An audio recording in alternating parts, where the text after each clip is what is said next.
brüllt immer lauter. Jetzt fährt er an zu beben und zittern. Der Kapitän Drax flüchtet mit dem letzten Rettungsboot. Keine Sekunde zu früh.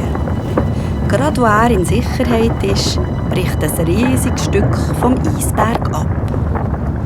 Der Dreimaster wird unter der riesigen Eismasse begraben und in die Tiefe gedrückt.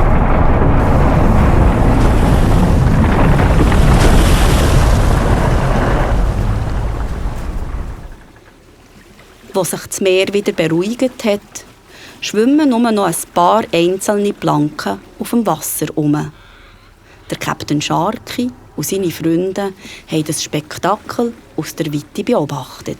Ha! Das Schiff fängt ganz sicher nie mehr einen Wal. Sollten wir ihnen nicht helfen? Der Walfänger? Nein, die können das schon allein. Bis zum Abput und im Dorf ist es ja gar nicht so weit. Ich will mit denen nichts mehr zu tun haben. So, jetzt brauche ich aber dringend ein bisschen besseres Wetter. Los, Ratten, wir fahren in südliche Gefilde. Was für Gebilde? Süd. Ja, ich bin auch müde. Aber wenn wir nicht zuerst an einen Ort fahren, wo es ein bisschen wärmer ist. Wenn wir die Ratten nicht einfach da lassen. Das habe ich genau gehört.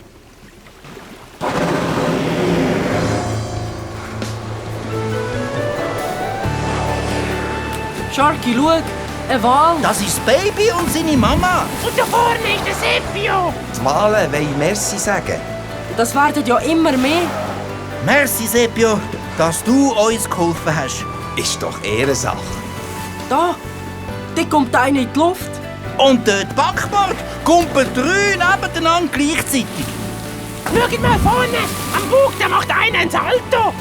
Und so viele Fontänen, wie Hunderte von Springbrunnen. Ich bin der Sharky. Der Schrecken der Meere. Die Wale kumpen ein letztes Mal alle gleichzeitig hoch in die Luft, bevor sie ins Wasser platschen. Dann schwimmen sie davon. Ui, und jetzt habe ich aber Durst wie eine ganze Karawane Kamel. Ratte, wo bleibt unser Gluglu? Sofort, Captain. Was ist denn das? Captain, Ja? ich glaube, wir haben ein Problem. Aus dem Gluglu wird nichts. Aber ich habe mich doch so aufs Gluglu gefreut. Was ist denn los? Schau doch selber. Das Gluglu ist gefroren.